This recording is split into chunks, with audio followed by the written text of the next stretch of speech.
para que jamás olvidemos nuestra historia y a todas aquellas personas que dieron tanto.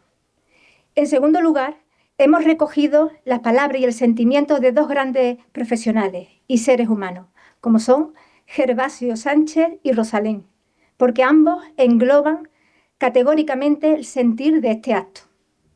El periodista Gervasio Sánchez, reconocido corresponsal de guerra, nos recuerda que hay que intentar documentar los acontecimientos que han ocurrido y que siguen ocurriendo, para que nadie jamás los pueda negar. Y eso es lo que se está haciendo con los trabajos en la fosa de Palma del Río y en muchas otras, para que nunca nadie pueda negar la barbarie del franquismo. Por otro lado, la cantante Rosalén nos habla con otro lenguaje, el lenguaje del profundo dolor de los familiares, de cómo su abuela sufrió la desaparición de su hermano y de cómo ese dolor se hereda. El dolor heredado se ha extendido en las familias como una mancha silenciosa, que nadie se atrevía apenas a verbalizar, porque tenían miedo. Todavía hay miedo. La alargada y fría mano del franquismo llega hasta nuestros días, dejando mudos y paralizados a muchos familiares. Y es que el miedo, el terror, también se hereda. Rosalén nos habla de dignidad humana, donde la revancha y el rencor no tienen cabida. Bueno, y ahora sí empezamos con el acto. Buenas noches. Las asociaciones memorialistas de Palma del Río queremos agradecer la presencia en este acto de homenaje a las víctimas del franquismo.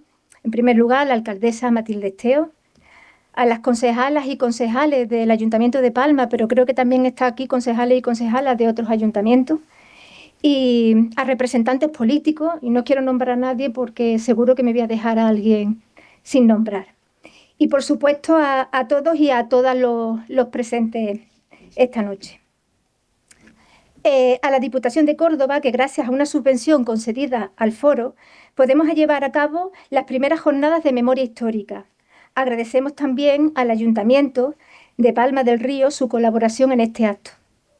Y para finalizar con los agradecimientos, a Juan Manuel Montero, a Juanma, que siempre está ahí con su imprescindible ayuda técnica. Como representante del Foro para la Recuperación de la Memoria Histórica de Palma del Río, y así como también la coordinadora de este acto, voy a ser muy breve en esta presentación, pero sí quisiera comenzar con dos peticiones, o más bien con dos reivindicaciones. La primera de ellas es que este acto vuelva a ser institucionalizado, que la fecha del 27 de agosto sea el día que establece el Ayuntamiento de Palma del Río para homenajear a las víctimas del franquismo, coincidiendo con la masacre humana llevada a cabo por las tropas franquistas ese mismo día del año 1936 en este pueblo. Y la segunda reivindicación, que debe ser nuestro ayuntamiento, con el apoyo de las asociaciones memorialistas, quien coja las riendas, ponga y busque desde ya los recursos necesarios en las distintas administraciones públicas para seguir con los trabajos de exhumación, en una sola fase, sin más demora y sin más pausa. No podemos eternizar los trabajos de exhumación, que como vamos a comprobar hoy, una vez más volvemos a echar tierra encima de los restos. El conjunto de la sociedad palmeña tiene aún pendiente esa deuda moral para cerrar este trágico capítulo de su historia y, por supuesto, una ley de memoria democrática que cumplir. A continuación, le voy a ceder la palabra a José Miguel Santos Godoy en representación del Foro Ciudadano para la Recuperación de la Memoria Histórica de Andalucía.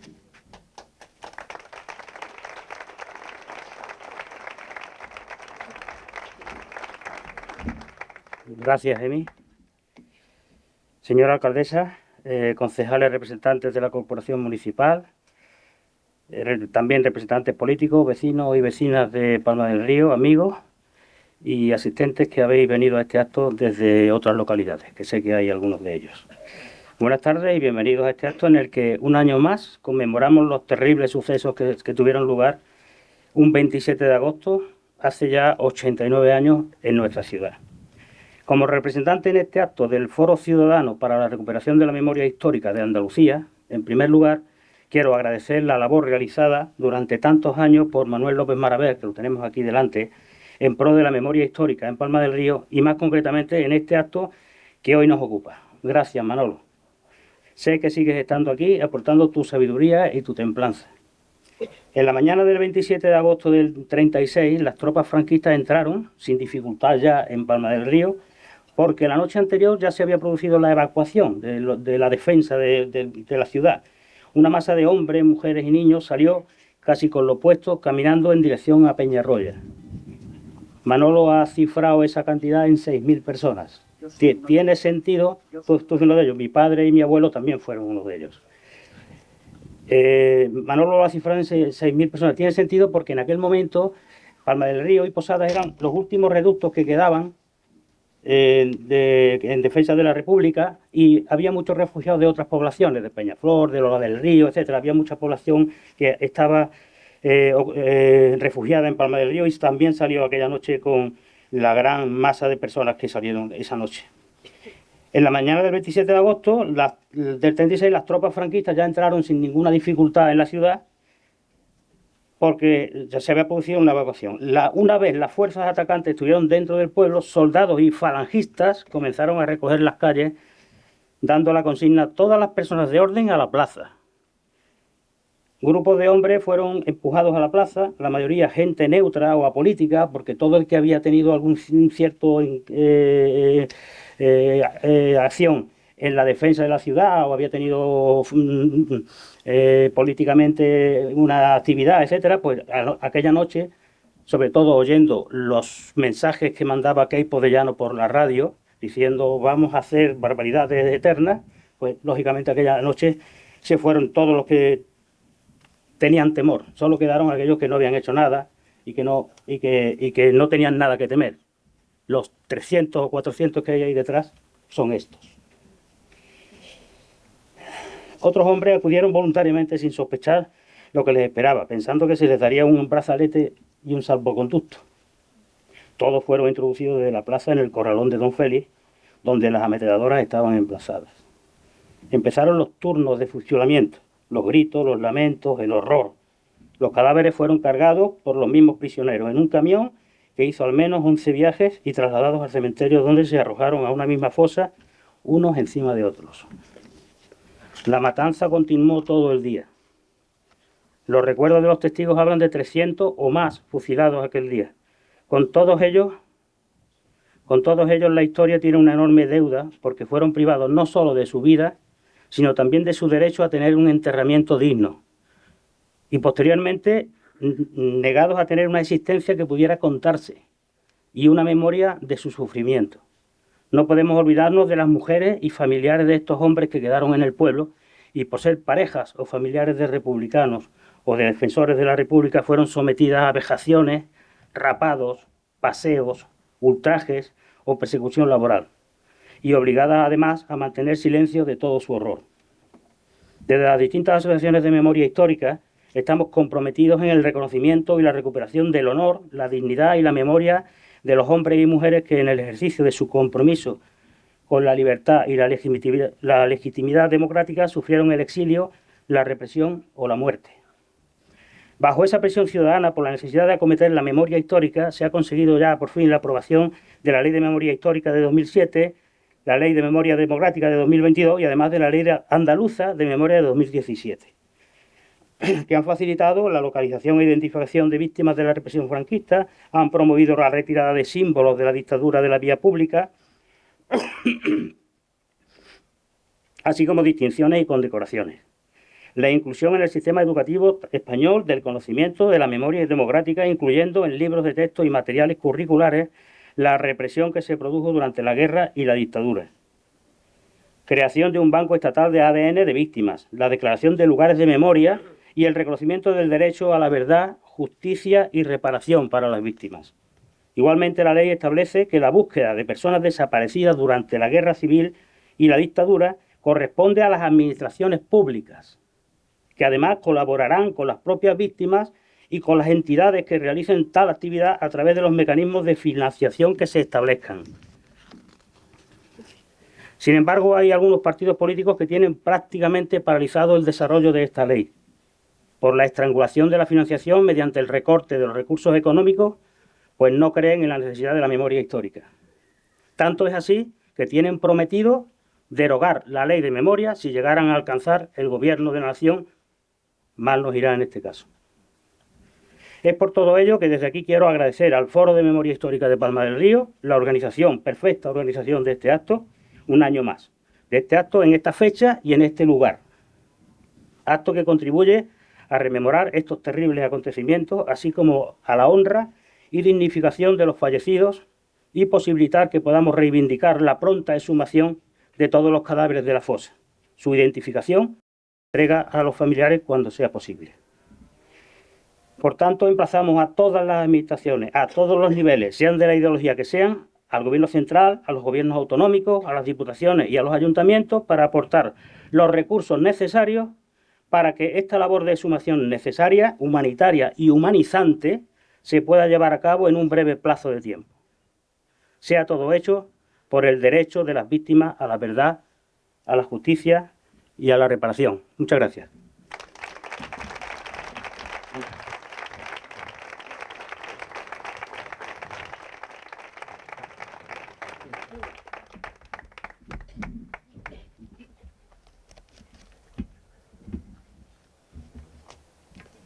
Bueno, hoy tenemos esta noche la suerte de contar con la presencia de Luis Naranjo. Él es historiador e investigador. Fue el primer director general de Memoria Democrática de la Junta de Andalucía y presidente del Foro para la Recuperación de la Memoria Histórica de Córdoba. Y sobre todo, un luchador incansable en la búsqueda de la verdad, de la justicia y de la reparación a las víctimas del franquismo. Así que cuando quiera, Luis.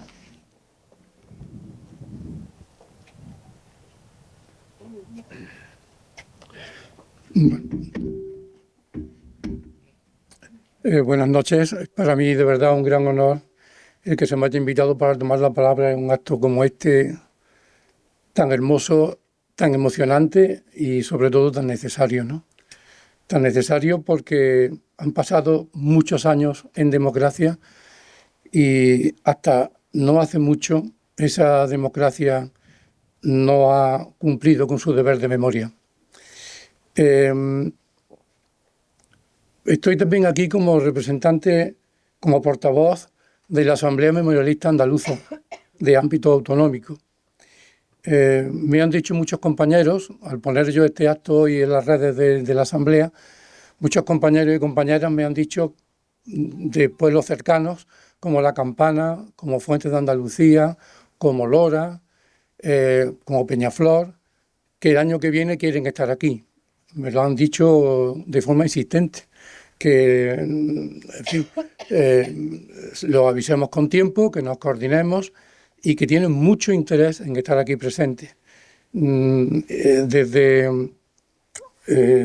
Fuentes de Andalucía, un maestro ya mayor y muy sabio, me ha mandado, de hecho, ahora mismo los nombres de 2 fontaniegos que acabaron aquí refugiados y murieron aquí y estarán en estas fosas. Uno es Sebastián Caro y otro su hijo José Caro. Padre e hijo huyeron de Fuentes, como tantos otros, y me ha mandado un pequeño poema que me ha emocionado porque está escrito en los años 70 por él mismo y llama a Palma del Río la esperanza de la aurora. La esperanza de la aurora. Porque para toda la campiña, para todo el valle bajo del Guadalquivir, cuyos pueblos cayeron en manos fascistas en los primeros días del levantamiento, de la sublevación militar, Palma, que aguantó todavía más de un mes, era su esperanza y era la aurora porque para ellos está en el este, por donde el sol se levanta. Entonces, yo sé que el año que viene podemos tener aquí una importante representación de todos esos pueblos que vieron aquí el último refugio de la República antes del 27 de agosto y muchos de los hombres y mujeres que aquí llegaron, como después, si tengo tiempo, me gustaría leer un testimonio de una palmeña que habla de eso, acabaron siendo asesinados aquí por la barbarie franquista. Y lo fundamental ahora efectivamente es cumplir con el deber de memoria, que tiene que ver con las exhumaciones, con la exhumación. Pero no nos sirve, como he oído por ahí en muchos sitios, bueno, hay que exhumar, no hay muchos medios, no hay muchos recursos, el ADN es complicado, la identificación genética es complicada, porque es cierto, muchos hijos e hijas ya han muerto. Pero claro, muchos hijos e hijas ya han muerto, entre otras cosas porque la democracia esta, después de la transición y después del pacto de olvido y de impunidad, ha tardado décadas y décadas y décadas en cumplir con el inicio de las exhumaciones y para acabar con el duelo abierto de miles y miles y miles de familias. Claro que ahora es difícil la identificación genética. Si ya no quedan más que los nietos y las nietas, y también están muriendo ya los nietos y las nietas. Eso es un borrón en la democracia que ya no, un borrón histórico que ya no se puede reparar. Dos grandes partidos que se han turnado en el poder durante décadas y han dejado pasar el tiempo. Ahora hay que hacer lo que se pueda, pero es complicado volver atrás cuando en los años 80 y 90 los hijos y las hijas estaban pletóricos, estaban vivos, estaban vivas, y hubiera sido el momento de realizar, de sacar a la luz la barbarie, los restos de la barbarie, las pruebas del genocidio, y muchas familias, muchos hijos e hijas que han muerto con el dolor de no recuperar a sus antepasados, lo hubieran hecho. Pero bueno, vamos a mirar hacia adelante. Y mirar hacia adelante supone, en primer lugar, que hay que exigir en los convenios de exhumación que el movimiento memorialista andaluz y también la sociedad civil y, por supuesto, las instituciones políticas democráticas, porque la memoria no se puede externalizar. Yo algunas veces veo que los partidos políticos, incluyendo la izquierda, parece que externalizan la memoria en el movimiento asociativo. No, el movimiento asociativo tiene un papel que es cívico, que es ciudadano, pero el papel político, el papel de llevar a cabo las cuestiones, sigue siendo de las instituciones. Y esas instituciones tienen que tener en cuenta lo que llevamos décadas reivindicando desde la lucha memorialista. Las exhumaciones tienen que hacerse con verdad, justicia y reparación, y tienen que hacerse cumpliendo los protocolos internacionales y tienen que hacerse siguiendo también las leyes de memoria que se acaban de citar, la ley de memoria andaluza y la ley estatal de memoria. ¿Eso qué quiere decir? Quiere decir que, en primer lugar, tenemos que hablar de verdad. No puede exhumarse sin explicarle a la gente, a la ciudadanía, no solamente a los familiares, sino a toda la ciudadanía, el contexto histórico en el que se produjeron las muertes. Por ejemplo, aquí en Palma y en tantos otros pueblos de la Vega, del Guadalquivir, de estas campiñas, no se puede hablar, y muchas veces lo hacemos sin darnos cuenta, de muertos por la guerra civil. ¿Muertos por la guerra civil? No. Fue un genocidio local, fue un genocidio de clase, fue un genocidio de odio aquí, a los trabajadores y trabajadoras, donde la oligarquía agraria de Palma, como en tantos otros sitios, demostró que valía más para ellos la vida de un toro, de una res brava, que la de un ser humano, porque era un jornalero o era una jornalera. Ese fue el origen del genocidio local, y no exagero cuando digo genocidio. La ONU y el derecho internacional habla de un 10% de asesinados y asesinadas para que sea considerado genocidio el ataque a un grupo étnico, a un grupo social, a un grupo humano. Y evidentemente fue un genocidio de clase el que aquí se produjo, pero no por la guerra. Yo cuando oigo hablar de guerra en estos escenarios, recuerdo también, y hay un hilo conductor, porque el capitalismo y el fascismo siguen estando vivos, con lo que está ocurriendo en Gaza. Cuando hablamos de guerra en Gaza, estamos hablando de un escenario muy parecido al que hubo en Palma. ¿Dónde están los aviones? ¿Dónde están los tanques de los gazatíes? ¿Dónde están los misiles? Aquí ocurrió algo parecido. Con escopetas, con fusiles, con muy pocas armas de repetición, se enfrentaron a dos grandes columnas, una que venía de Écija, del grupo de caballería, y otro del regimiento de Cádiz número 33, perfectamente armado, perfectamente pertrechado, con armamento pesado. ¿Qué guerra es esa? Vamos a hablar entonces de crímenes de humanidad, de crímenes de lesa humanidad. Y como consecuencia de los crímenes de lesa humanidad, que son imprescriptibles, que que no hay amnistía que los perdone. El relator de la ONU, Pablo de Grey, cuando se reunió conmigo cuando era director general, y me dijo claramente, que después lo escribió en su informe, que la ley de amnistía daba igual, que los delitos de lesa humanidad son imprescriptibles. No hay ninguna ley de amnistía ni de punto final que pueda impedir su investigación. Por eso una de las cuestiones fundamentales, sin las cuales las exhumaciones pierden buena parte de su sentido, porque no hacen justicia a lo que ocurrió, es contar la verdad. Contar la verdad. Para eso se pueden hacer muchas cosas. Yo creo que aquí ya la estaría haciendo, porque desde luego el movimiento memorialista de aquí de Palma es admirable y lo felicito por su trabajo, por su dedicación, por su inteligencia, por su lucidez y por su constancia. Pero habría que hacer, insisto, igual estoy hablando y ya lo habéis hecho, ¿por qué no? Un pequeño cuadernito, un folleto de 4 o 5 páginas para explicarle a la ciudadanía de Palma lo que aquí ocurrió, para hablar claramente de genocidio, para hablar de violencia fascista y para no hablar de víctimas de la guerra, porque eso es una mentira que se basa en la equidistancia. Y nosotros no podemos exhumar en el marco de la equidistancia, porque eso sería hacerle un flaco favor a la memoria de las víctimas que están ahí enterradas. Verdad, verdad. Esa es la del arco de todo el movimiento memorialista y también de la justicia y de la reparación. Hay más cuestiones, hay más cuestiones. Está el tema fundamental, central del ADN. En Córdoba no se ha conseguido identificar por ADN ni un solo resto todavía. Las pruebas que se hicieron en el 2019, hace 6 años, están empezando a llegar ahora a los familiares. Es fundamental reivindicar, porque evidentemente que esto que estamos haciendo aquí ahora es un acto de homenaje, un acto de reparación, pero el mejor homenaje es reivindicar, pedir, exigir a las administraciones que cumplan con su deber. No puede ocurrir que en Andalucía haya ahora, con todas las grandes exhumaciones de fosas, un solo laboratorio en Granada. Eso es un cuello de botella inadmisible. No puede ser. No puede ser. Hay que reivindicar que haya como mínimo, y eso hicimos en el Parlamento andaluz en junio, en una jornada donde allí repetimos, y yo repetí lo mismo que estoy diciendo aquí, en sede parlamentaria.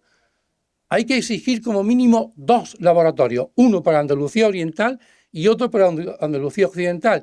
Y lo ideal sería que hubiera uno en cada provincia, porque nos están esperando las grandes fosas. Ahora va a empezar Jaén también con 2.000 y pico. En Sevilla hay 4.000, y más otros 2.000 y pico. En Córdoba hay otros 4.000. En Málaga hubo 4.000, donde tampoco ha habido identificaciones genéticas.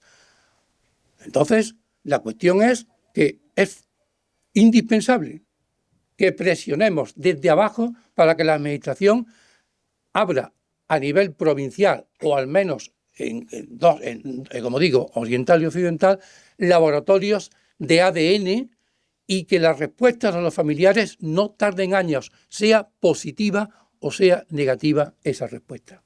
Por tanto, memoria, verdad, ADN, y puesto que son delitos imprescriptibles, vamos a cumplir con las leyes de memoria.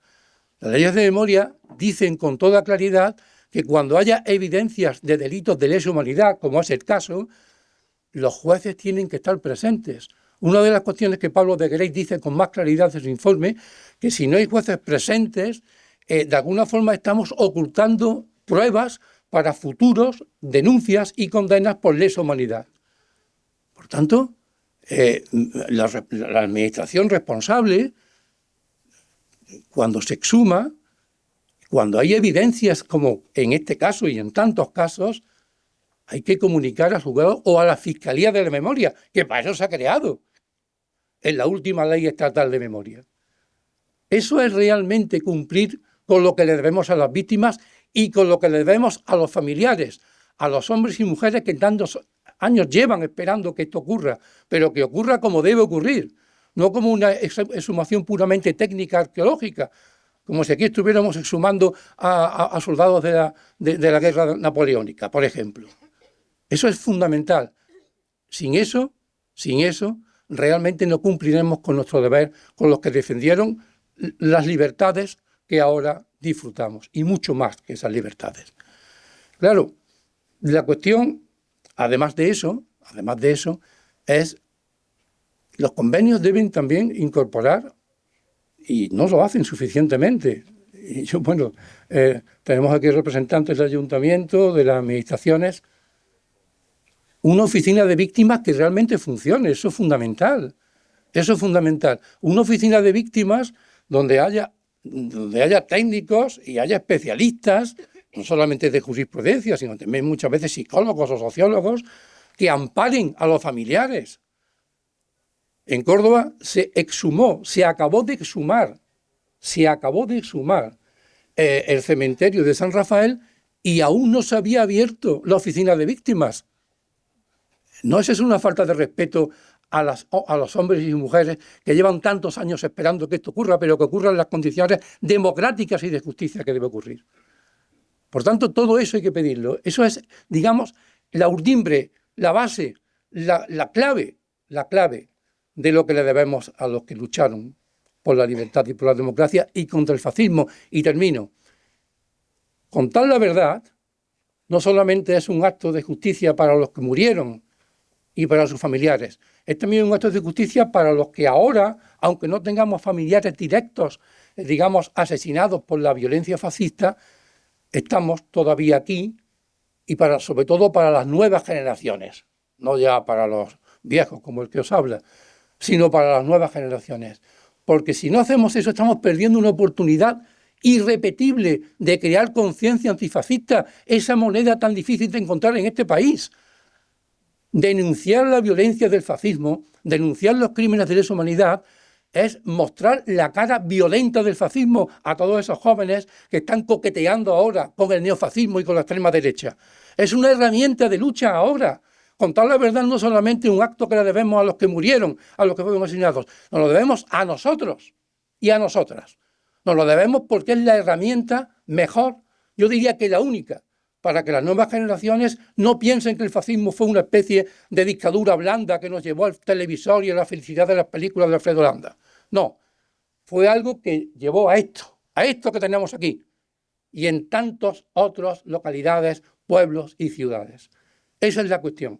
Por tanto, hay que hacerlo no solamente por ellos, sino también por los que ahora tienen 15, 20, 25 y 30 años y que estamos viendo que no hay herramientas antifascistas y estamos desperdiciando. La verdad es la mejor vacuna contra el fascismo. La mejor. Y por eso hay que trabajarla. Y me voy a permitir que termine con un testimonio de una palmeña en un libro que publiqué junto con Manuel Moral hace un par de años, porque yo creo que refleja con la carne y la sangre de la vida todo lo que estamos diciendo. Esta entrevista la hicimos ya hace bastantes años. Es breve. Ella nació en 1921, por tanto supongo que ya no está, Eusebia Moreno Regal, no sé si alguno o alguna de vosotros la conoce. Y dice lo siguiente, este es un libro bastante extenso, tenemos testimonios de más pueblos de nuestro alrededor. He traído 2 ejemplares que se los dejaré al foro para que todas y todas las que queráis leerlo podáis hacerlo con más tranquilidad. Hay también testimonios de Nachuelos, de Posadas. Pero dice lo siguiente. Yo tenía 15 años cuando estalló el movimiento. Hay que tener en cuenta que muchos de los testimonios de estas personas fueron víctimas del franquismo, pero utilizan la terminología franquista porque vivieron con el franquismo. Por eso dice movimiento. Nosotros hemos respetado completamente. Mi padre se fue a la guerra, se fue a luchar, y nos dejó. Le dijo a mi madre que yo me voy, que los fascistas vienen y van a acabar con todo. Salió para los frentes y dejó a mi madre con 6 hijos y el que venía de camino 7. Cuando estalló la guerra, voy a leer solamente unos párrafos. Cuando estalló la guerra, estábamos viviendo en una casa de vecinos. Éramos todos de izquierda, de derechas ninguno. Eso es otra cosa que se ha perdido. La conciencia de clase. Era muy difícil encontrar un obrero de derechas. Ahora no quiero ni hablar. Por la calle iban gente de derechas, gente que se habían criado entre los señoritos. Por eso pensaban de esa forma. A las que más temíamos era a las cunas. Mi padre antes de escapar del pueblo, le dije a mi madre: Antonia, tú te vas de la casa a los de tu madre o te vas a la huerta de la tía Belén. Por la mañana tiramos camino de la huerta, aunque el día de los tiros, que básicamente fue el día 26, la mañana del 27, lo pasamos en la calle Feria, enfrente de Santo Domingo, en la casa de un pariente. Supongo que las calles os suenan a vosotros y a vosotros, a mí no es. Mi madre con 6 hijos y mi tía Ascensión con otros tantos. Al otro día por la mañana, muy temprano, el dueño de la casa donde vivía esta pariente, que tenía una tienda, nos dijo: os tenéis que ir porque ya están entrando las tropas en Palma. Unos muchachos que también pasaban aquí saltaron por los corrales y salieron a Río Seco. Por el Molinillo pasaron el río. De aquí nos fuimos a la casa de los Telles en la calle Carnicería, donde estuvimos hasta las 11 de la mañana, cuando ya empezaron a entrar los señoritos con los militares. Un señorito se llegó a la casa donde estábamos nosotros y preguntó a la dueña de la casa: ¿qué pasa, Antonia? ¿Hay alguien por aquí? Y esta le contestó: sí, pero son familia muy buena. En ese momento salió mi hermano a la puerta y el señorito lo vio y le dijo a Antonia: pues le dice a esa mujer que le corte el pantalón al niño por las rodillas, porque como salga a la calle, lo matan. Ya ves, mi hermano tenía 13 años, ella tenía 15 cuando. La dueña de la casa le dio unas tijeras a mi madre para cortar los pantalones, pero nos dijo que nos teníamos que ir de su casa. Salimos por la calle Feria todos juntos. Mi madre iba llorando con la trupe de niños. Un soldado se tropezó con nosotros y le preguntó a mi madre por qué lloraba, a lo que contestó: porque no sabemos de mi marido. El soldado le dijo: pues pídele usted a Dios que se haya salido del pueblo, porque de esa forma estos niños podrán tener padre. Pero como se haya quedado aquí, no tendrán nunca padre. Nos fuimos para la huerta del Junco. En aquel refugio nos juntamos varias familias, conocidos y familiares de Palma. También llegaron 2 familias de Cañal, una aldea de Sevilla, que hace mención a lo que he dicho, como mucha gente acabó aquí en Palma como último refugio republicano. Llegaron unos pocos de soldados y se llevaron a los hombres. Decían que era para prestar declaración, pero nunca volvieron más. Eran 3 hijos y el padre. Los mataron. La familia entera se quedó esperando con la esperanza de que volverían sanos y salvos, porque a pesar de venir huyendo, no habían hecho nada. Se los llevaron a donde arrastraron a mucha gente de Palma, al corralón de don Félix Moreno de la Cava. En este lugar murieron cientos de personas en un mismo día por orden de don Félix, que era el que decidía con su dedo a quien le aparecía. Su poder era enorme, ya que mandaba en la misma Guardia Civil. La rabia de este señorito venía porque mientras estuvo ocupado el pueblo por los trabajadores, el comité alimentó a mucha gente necesitada con alguna de sus reses. Los toros de don Félix costaron muy caros al pueblo de Palma del Río.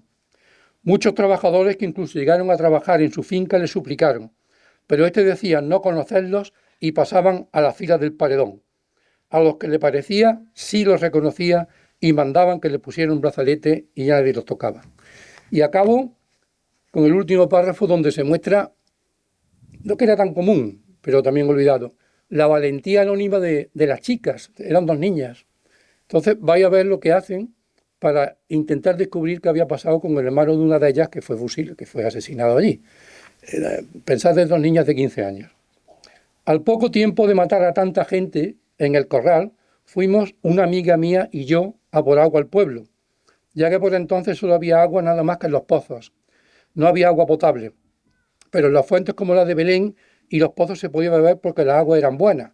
No se echaba mano en las tierras, más tarde las pusieron malas con los riegos y los abonos. Andando llegamos hasta cerca del corral. Nos dio por asomarnos una ventana que había abierta, un ventanuco grande, hay un dibujo aquí que lo dice, lo refleja, y nos quedamos sorprendidas y aterrorizadas con lo que vimos. Esto parece de una película de terror, y realmente fue terror.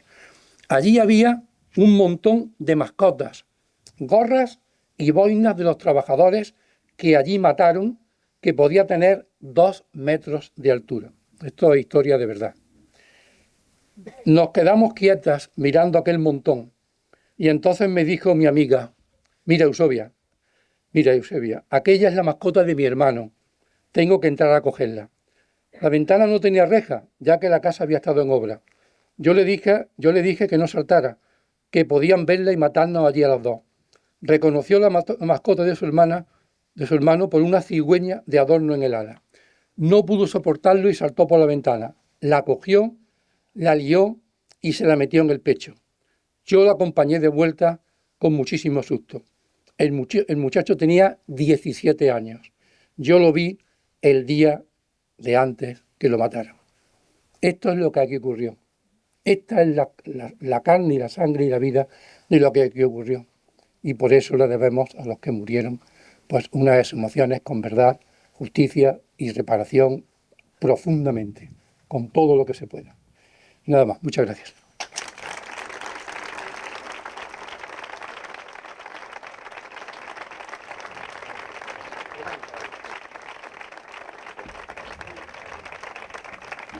Bueno, a continuación es un orgullo presentar a la coordinadora de los trabajos de exhumación que se han llevado a cabo desde principio y hasta la fecha en esta fosa común.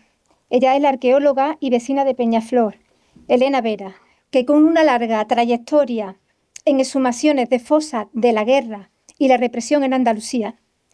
Y desde aquí le queremos dar las gracias tanto a ella como a su equipo que la acompaña por su labor tan profesional y humana a la vez. Elena nos va a exponer los resultados de los trabajos de exhumación llevados hasta el momento. Y hemos querido aprovechar este 27 de agosto con la fosa aún abierta para que la ciudadanía tenga conocimiento de estos trabajos. Así que sin más le cedo la palabra a Elena.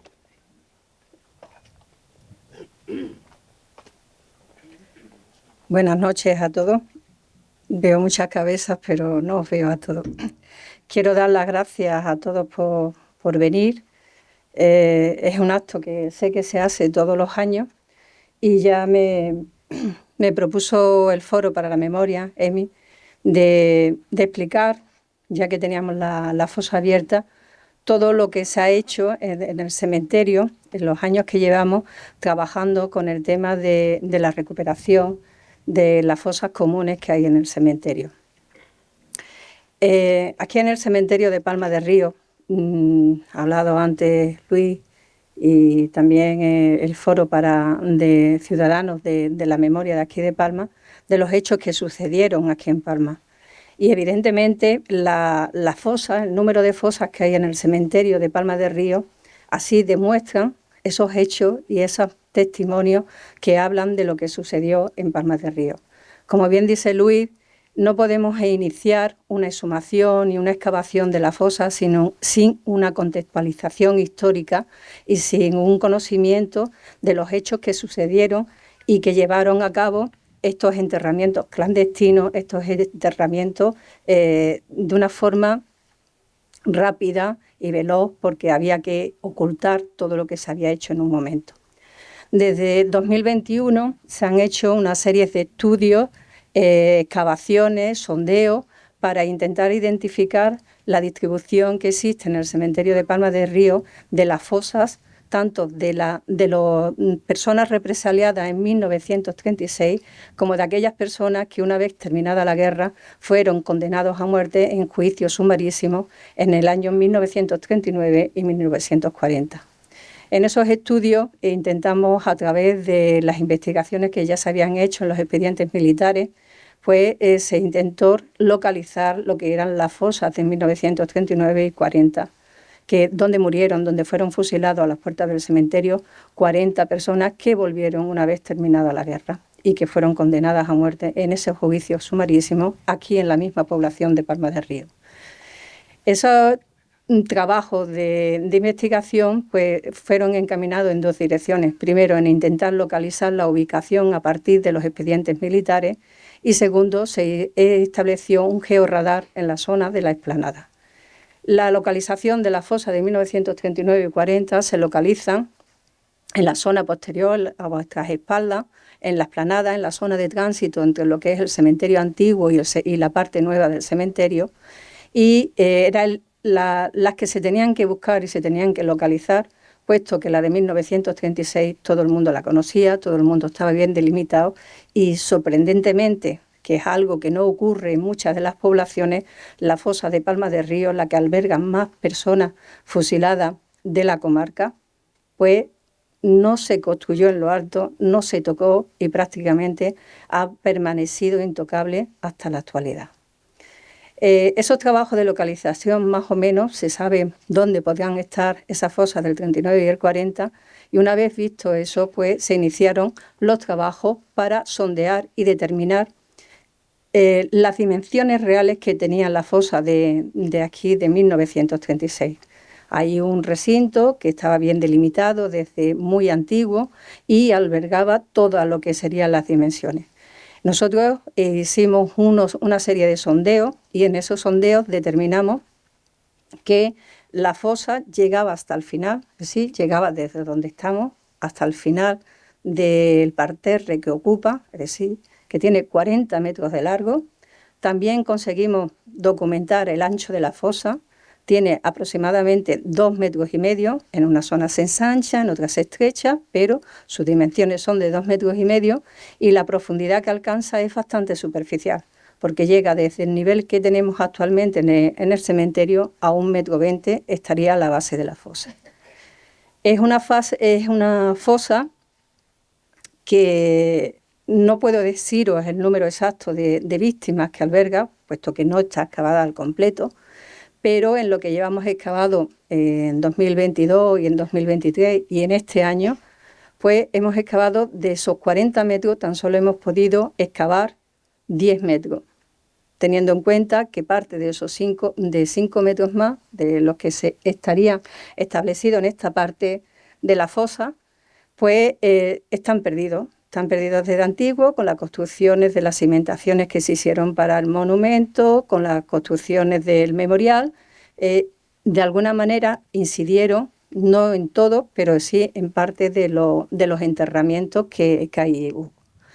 De lo que llevamos excavado, que como veis, en proporción a todo lo que queda, es bastante poco, pues hemos exhumado hasta la actualidad unas 31 personas.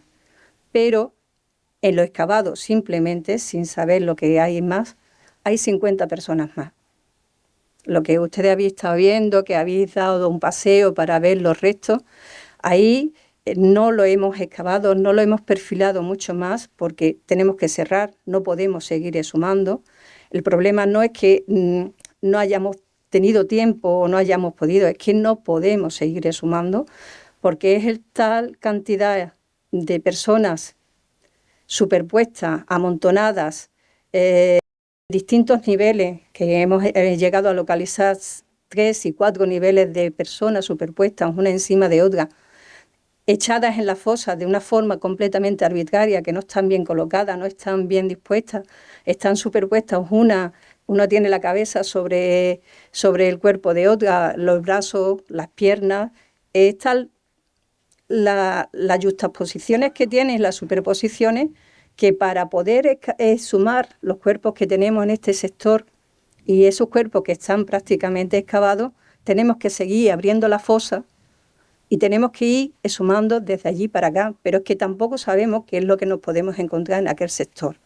Entonces, seguir abriendo para seguir exponiendo los cuerpos, seguir exponiendo los huesos, es algo que consideramos contraproducente, sobre todo porque el hueso en sí se va deteriorando cada vez más.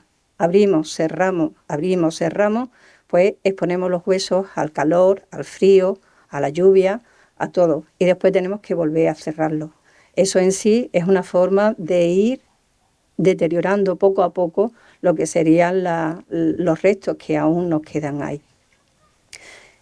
Calculamos, hacemos una proporción que digamos entre aproximadamente 50 y 30 y tantas personas, que en un tramo de 10 metros tenemos 80. Pues multiplicarlo hasta los 40 que queda y la cifra que habéis dado es lógica. Más de 300 personas puede haber en la fosa. Más de 300, teniendo en cuenta que probablemente en esta fosa estén los del 27 de agosto de 1936, pero estén también fusilados en septiembre, octubre, noviembre, hasta abril de 1937, pueden albergar distintos enterramientos que se fueron produciendo en Palma del Río. También tenemos testimonio que no solamente hay población de Palma del Río, hay víctimas de las poblaciones cercanas. como ha dicho antes, de Fuentes de Andalucía, pero también sabemos que hay de Fuente Palmera, de La Ventilla, Don Nachuelo, de Peñaflor, también hay algún cuerpo. Es decir, que no es una fosa únicamente de Palma, de la ciudad de Palma de Río, evidentemente la mayoría de la población es de aquí de Palma, sino que tenemos también personas que fueron represaliadas, que fueron asesinadas en Palma de Río y que pertenecen a los pueblos que están cercanos a los pueblos de la comarca, sean de Córdoba, de Sevilla, pero que fueron fusilados aquí. Quiero decir que lo que habéis estado viendo, estamos ante una fosa común, estamos ante víctimas y, como habéis visto, se ve claramente por la disposición de los cuerpos, porque están en boca abajo, boca arriba, laterales. Las manos y los brazos lo tienen en distintas posiciones, pero lo que nos evidencia, aparte de esas posiciones que están dentro de la fosa, son las fracturas que nos hemos encontrado, las fracturas perimortes que se producen en el momento de la muerte. Es cuando el hueso aún está fresco y se produce una fractura que en muchos casos, o en estos casos, suele ser por impacto de proyectil. Hemos exhumado algunos cuerpos que presentaban todavía restos de proyectiles impactados y algunos no están deformados y que estaban todavía en el cuerpo de las personas, con lo que hemos recuperado algunos de esos proyectiles en distintas partes del cuerpo, en el cráneo, en el tórax. También hemos visto que esas fracturas rompieron piernas, rompieron brazos, de todo. Y eso es lo que nos da claramente y nos evidencia de que estamos en la fosa de 1936, todos esos elementos. También hay que tener en cuenta otro elemento que yo creo que es fundamental y es los materiales que hemos ido encontrando en los cuerpos, porque estas víctimas, lo normal en una fosa común, encontrar aquellos materiales asociados a la vestimenta, a las camisas, a los pantalones, a las chaquetas, abrigos, y encuentra siempre los botones, gemelos, elementos de cinturones, todos esos elementos. Pero el caso de aquí, de la fosa de Palma de Río, es que también encontramos objetos que portaban las víctimas. Hemos encontrado navajas, cuchillos, gafas, espejos. Hemos encontrado también muchos mecheros, muchísimos mecheros, las pipas de tabaco, las boquillas de cigarros. Y eso nos indica también que las personas que fueron fusiladas ni siquiera permanecieron en la cárcel ni un tiempo, fueron directamente de ser asesinadas a la tumba. Y nadie, ni antes ni después de su muerte, las registró. Fueron enterradas con los objetos y con las cosas que portaban. También hemos localizado algunos anillos, algún elemento de adorno que llevaban, algún colgante. Y curioso también, todavía no nos ha aparecido, pero en otras fosas algunas víctimas portaban, porque eran creyentes, medallas de alguna virgen, de algún santo, a los que eran devotos. Es pues a esos elementos que portaba la mayoría de la población y los sentimientos que tenía todo. Es algo curioso lo que ha comentado Luis, porque me ha llamado muchísimo la atención. Hay una fotografía de una persona que tiene una mascota. No sé si la habéis visto, que siempre he dicho. Es curioso porque no hemos encontrado elementos que puedan asociarse a sombreros, a mascotas, a gorras. Y cuando me ha comentado que había una pila de sombreros, de mascotas y tal, digo, pues por eso no hemos encontrado nada que nos pudiera asociar a esos elementos cuando en aquella época todo el mundo llevaba la cabeza cubierta con un sombrero, con una mascota, con una gorra, cualquier elemento de ese tipo. Yo con esto no quiero extenderme muchísimo tampoco, creo que os he dado una visión general. Habéis visto la mayoría cómo están, creo que una imagen vale más que 1000 palabras, más de lo que yo pueda contaros. Y bueno, el tema es que tenemos que cerrar la fosa porque no podemos seguir exhumando, no podemos seguir trabajando, porque la fosa, la disposición de los cuerpos es bastante complicada. Y entonces, pues, la alcaldesa y a todas las administraciones a que hagan el esfuerzo de poder exhumar y abrir la fosa al completo y que se pueda acometer de una sola vez, porque esta fosa, si no es planteando y planificándola al completo, jamás se va a poder exhumar completamente. Es bastante complicada como para hacerlo por tramos y hacerlo, además es muy grande, y si seguimos haciéndolo con este nivel, pues no sé, pero pueden pasar 30 años hasta que se acabe de sumar todos los restos que están en el interior de esta fosa y del resto de fosas de aquí del cementerio de Palma del Río. Bueno, muchas gracias por venir y